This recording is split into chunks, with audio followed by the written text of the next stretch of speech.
যুবসাথী প্রকল্পে রেজিস্ট্রেশন করতে যুবক যুবতীদের হিড়িক ইটাহারে। রবিবার ইটাহার ব্লক প্রশাসনের পক্ষ থেকে ইটাহার বাস টার্মিনাস প্রাঙ্গণে শিবিরের আয়োজন করা হয়। শিবির পরিদর্শন করেন বিধায়ক ও বিডিও। প্রথম দিনের শিবিরে অংশ নেয় ব্লকের ইটাহার ও প্রতিরাজপুর অঞ্চলের যুবক যুবতীরা। সকাল থেকে লম্বা লাইনে দাঁড়িয়ে বিভিন্ন এলাকার যুবক যুবতীরা প্রয়োজনীয় নথি সহকারে ফর্ম জমা দেন। প্রথম দিনের শিবির পরিদর্শন করেন বিধায়ক মোশাররফ হোসেন ও বিডিও দিব্যেন্দু সরকার। তারা লাইনে দাঁড়ানো যুবক যুবতীদের সঙ্গে কথা বলেন, পাশাপাশি তাদের সমস্যা হচ্ছে কিনা সেই বিষয়ে খোঁজ নেন। জানা গিয়েছে, অন্তর্বর্তী বাজেটে রাজ্য সরকার 21 থেকে 40 বছর বয়সী মাধ্যমিক পাস যুবক যুবতীদের মাসে 1,500 টাকা ভাতা দেওয়ার কথা ঘোষণা করে।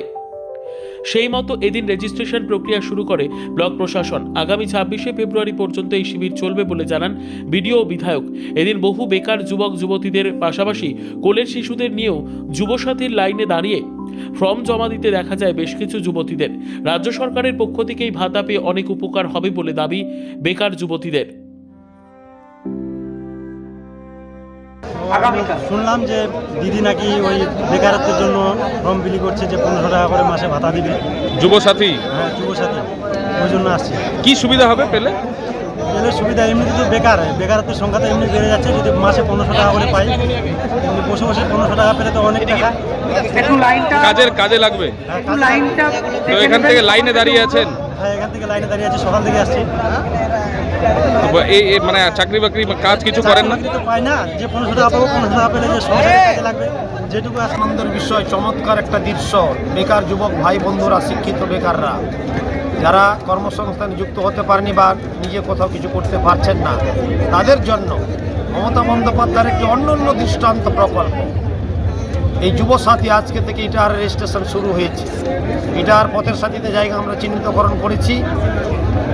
ইটাহারের বিডিও শ্রী দিব্যেন্দু সরকার, তার টিম পুরো নেতৃত্বে ফর্ম ফিল আপের কাজ করছে।